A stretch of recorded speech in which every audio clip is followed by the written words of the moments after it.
The opinions expressed in the video you are about to see are solely those of BoatTEST.com and its test captain. Hi, Captain Steve for BoatTEST.com, and today we're going to take a detailed look at the features of the Evinrude E-TEC 25.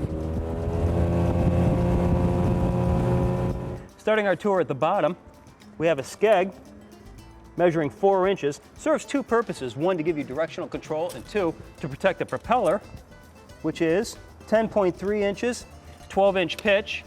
The anti-ventilation plate, 5.5 inches by 10 3/4 inches. We've got a water intake measuring 3 inches, cast aluminum mounting bracket, dual exhaust ports, the lower for cooling water, the upper for engine exhaust, both in addition to the exhaust hub on the propeller.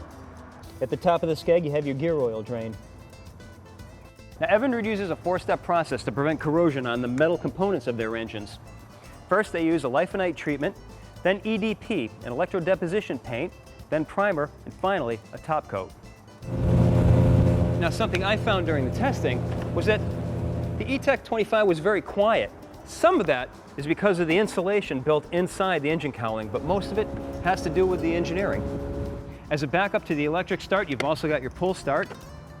This is a flywheel housing, the EMM, engine management module, which drives the E-TEC injectors.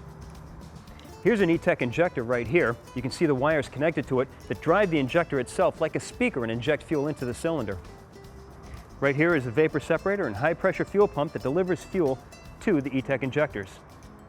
Here you can see your spark plug wires and ignition coil. Here are accessory connectors if you wanted to add a remote key start and a tachometer. Here's your throttle cam and roller, which is linked to the throttle body and position sensor.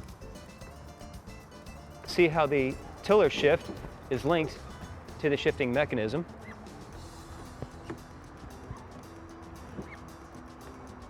Here's your undercowling oil tank and fill. The reason it's here is because we have a direct injected 2-stroke. It has to carry its oil with it.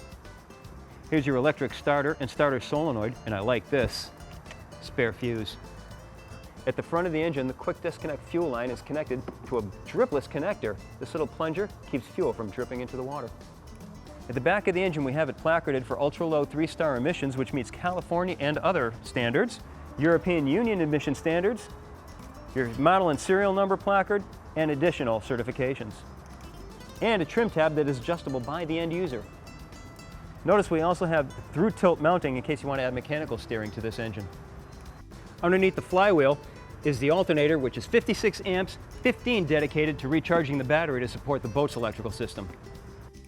Evinrude tells us that due in part to the use of Nasalloy and the overall design and engineering, that they can guarantee no scheduled maintenance for 3 years or 300 hours. So that's our in-depth look at the Evinrude E-TEC 25. For BoatTEST.com, I'm Captain Steve. We'll see you on the water.